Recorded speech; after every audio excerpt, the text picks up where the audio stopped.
Hello students, this is Agasti class and I am going to teach you sources of history. When we want to know about the history or past, so at first question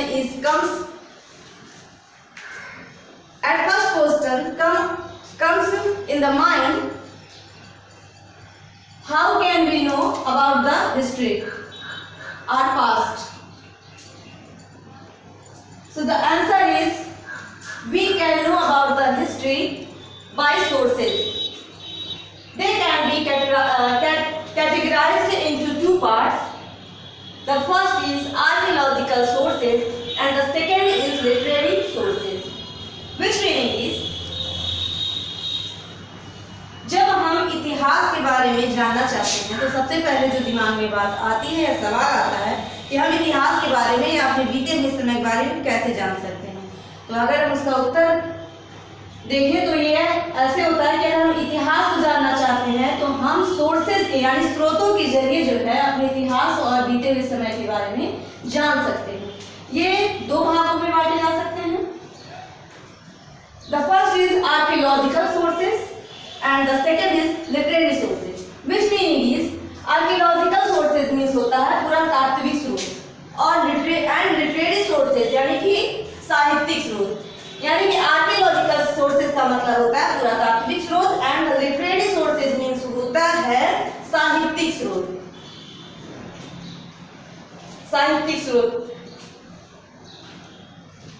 And at first we will know about the archaeological source. The first is inscriptions, the second is monuments, and the third is artifacts, and the fourth is coins.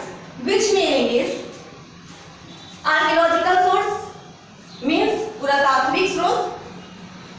First heading inscriptions यानी कि सूचनाएं, second monuments स्मारक, artifacts यानी कि कलाकृतियां, fourth is coins. Now I will read the chapter and after that I will define it in Hindi.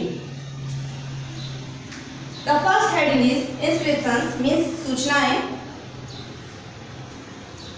Written records engraved on pillars, walls of temples, caves, forts and palaces and on clay copper tablets are called inscription.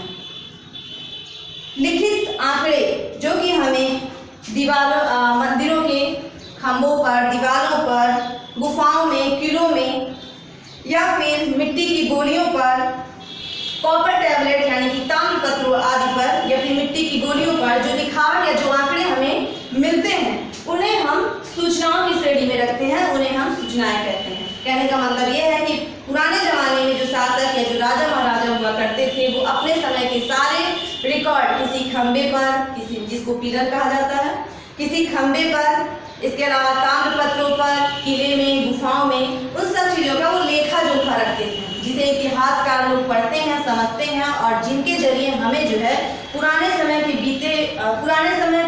इतिहास के बारे में जानकारी मिलती है। The second is monuments यानी कि स्मारक। Monuments, buildings of historical importance are called monuments. They tell us the period in which they were built. They tell about the social life, religious beliefs, and the culture of the people of the period in which the monuments were built. These include places like temples, forts, places, and stupas. कहने का मतलब ये है कि पुराने जमाने में जो बिल्डिंग्स वगैरह यानी जो इमारत वगैरह बनाए जाते थे उन्हें हम स्मारक के तौर पर जानते हैं। पुराने जमाने में जो बिल्डिंग बनाई जाती थी वो सामाजिक जीवन पर, धार्मिक जीवन पर, इसके अलावा उस समय की सांस्कृतिक गतिविधियों के आधार पर बनाई जाती थी, जिससे कि हमें उस पुराने समय के बारे में पता चलता था कि उस समय के समाज में क्या चलता था, क्या होता था, यानी वहाँ की सामाजिक जीवन कैसा था या फिर वहाँ पर धार्मिक जीवन कैसा था, इसके अलावा वहाँ की संस्कृति क्या थी, इन सारी चीज़ों के बारे में हमें जानकारी मिलती है। ऐसे जो स्मारक होते हैं वो मंदिर हो सकते हैं, किले हो सकते हैं, महल हो सकते हैं, यहाँ तक कि स्तूप वगैरह को भी इस कैटेगरी में रखा जा सकता है। The third is artifacts means कलाकृतियाँ। The objects made by humans in the past, pottery, tools, ornaments are called artifacts. They are found by archaeologists during excavation and help us in giving vital information about the past. कहने का मतलब ये है कि अगर हमें बीते समय के इतिहास के बारे में सूचनाएं प्राप्त करनी है तो उसमें एक सबसे अहम भूमिका आर्टिफैक्ट्स यानी कि कलाकृति की भी होती है। कलाकृतियां जो है कई प्रकार से होती हैं, जैसे कि पॉटरी यानी कि मिट्टी के बर्तन, टूल्स यानी कि औजार, ऑर्नामेंट्स यानी कि गहने, ये सारी चीजें आर्टिफैक्ट्स यानी कलाकृतियों की श्रेणी में आते हैं। इससे हमें प्राचीन इतिहास के बारे में या बीते हुए समय या फिर भूतकाल के बारे में काफी सारी जानकारियां मिल जाती हैं, जैसे कि उस समय की कलाकृतियों में कैसा मतलब मिट्टी के बर्तन कैसे बनाए जाते थे, उस समय के औजार हथियार कैसे होते थे, या उस समय गहने किस तरह से पहने जाते थे या बनाए जाते थे। ये सारी जानकारियां हमें बीते हुए इतिहास के बारे में आर्टिफैक्ट से मिल जाती हैं। The last is coins. Coins means सिक्के, which plays an important role in the history. कहने का मतलब ये है कि क्वाइंस जो है इतिहास में एक अहम भूमिका निभाता है। इन एंशिएंट पीरियड यानी मध्यकालीन इतिहास में different types of metal coins were used. Metal coins were copper, bronze, silver, gold, etc. The study of these coins is known as numismatics. With the type of metal used in the symbol depicted on it we can analyze the period which they belong to and the place from where they originated.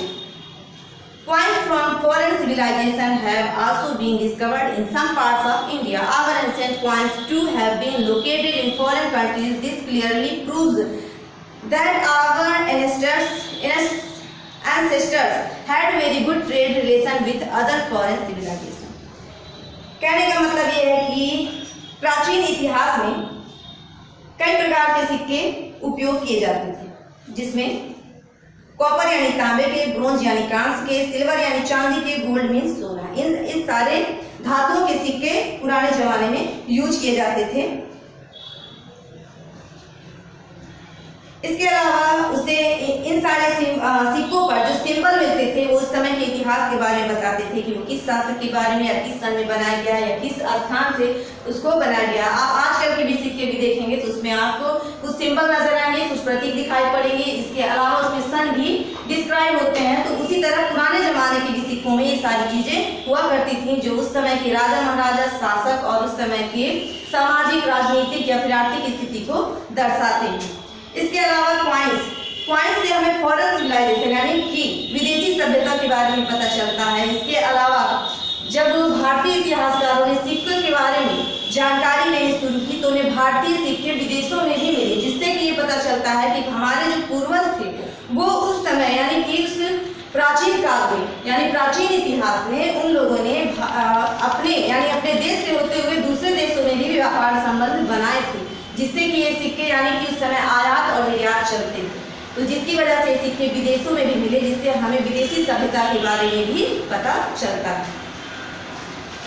The second heading is literary sources यानी कि साहित्यिक स्रोत।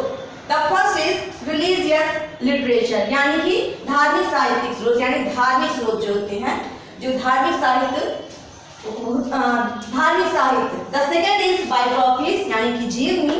The third is accounts of foreigners यानी कि विदेशियों का लेखा जोखा। Why we described first heading religious literature यानी कि धार्मिक साहित्य। Religious literature, written material is generally religious and secular. The Vedas, Bhagavad Gita and Puranas यानी कि पुराण provide historical material, the great epic like Mahabharata and the Ramayana. Besides it, Dharmashastra, Arthashastra, Meghdutta, Abhigyan, Shakuntalam, etc. कहने का मतलब ये है कि प्राचीन इतिहास के बारे में अगर हम देखा जाए तो हमारा जो सेकेंडरी मतलब है, सेकेंडरी सोर्स यानी कि द्वितीयक, जिसे हम लिटरेरी सोर्स के नाम पे यानी साहित्य स्रोत के नाम पे जानते हैं, तो उसमें हमारा सबसे ज्यादा अहम जो होता है वो रिलीजियस लिटरेचर होता है। हर समय में धर्म जो है हमारे समाज में रहा है, तो जिसकी वजह से उस समय के लोग उसे किसी किताब में, किसी बुक में या किसी भी जगह उसका रिकॉर्ड रखते थे, जैसे कि वेद होते थे, पुराण होते थे, इसके अलावा भागवत गीता आदि जो ऐसे थे वो उस समय के इतिहास को दर्शाते हैं, जिसका एक बहुत बड़ा उदाहरण रामायण और महाभारत है। इसके अलावा पुराने समय में जो किताबें सामने आई वो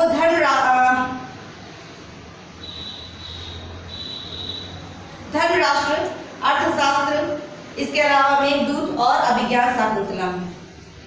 बायोग्राफीज मीन्स जीवनी।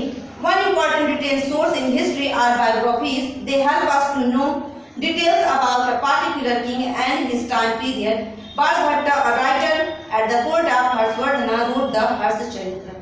बायोग्राफीज मीन्स होता है जीवनी। ये किसी भी इतिहास को या फिर इतिहासकालीन समय को जानने के लिए सबसे मेन भूमिका निभाता है। इसके बारे में अगर हम कहें कि तो समय समय पर राजा महाराजा ने अपनी जीवनियाँ किसी की सहायता से लिखवाई हैं या फिर उनके बारे में उनसे इंस्पायर यानी प्रेरित होकर लोगों ने उनके बारे में, उनके जीवन के बारे में लिखा। इसका एक जीता जागता उदाहरण अगर देखा जाए तो वो है बाणभट्ट, जो कि हर्षवर्धन के दरबार में थे और जिन्होंने हर्षवर्धन की जीवनी लिखी जिसका नाम था Harshacharita. The last is accounts of foreigners, यानी कि विदेशियों का लेखा जोखा। Many foreigners traveled to India in the ancient times and wrote about the people, their lifestyle, customs and traditions. Megasthenes lived in India for some time as the Greek ambassador in court of the great Mauryan ruler Chandragupta Maurya. अगर हम विदेशियों के आंकड़े को या फिर विदेशियों का लेखा जोखा देखें तो समय समय पर कई विदेशी यात्री जो है भारत दर्शन के लिए, भारत भ्रमण के लिए आए हैं और उन्होंने यहाँ के रीति रिवाज, यहाँ का रहन सहन, यहाँ की परंपराओं के बारे में अध्ययन किया और उसके बाद उसे लिखा है।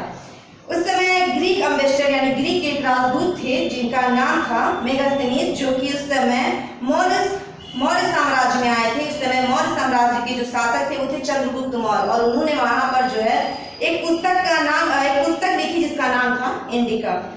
इसके अलावा फाहियान मेहसान जो कि चीनी यात्री थे वो भी जो है भारत भ्रमण करने आए और यहाँ पर लोगों को बौद्ध धर्म से परिचय कराया। Such accounts are useful as they give us an impartial perspective of our civilization. ये सारी चीजें कहने का मतलब जो है ये कि फॉरेनर से जो अकाउंट रहे हैं, उनका जो लेखा जोखा रहा है, उससे सिर्फ हमें हमारे देश के बारे में नहीं, विदेशियों के बारे में बहुत सारी मेन यानी इंपॉर्टेंट जानकारी मिलती है, जिससे सिर्फ हम अपने देश की सभ्यता नहीं, विदेशी सभ्यता के बारे में भी जानते हैं। That's all and thank you.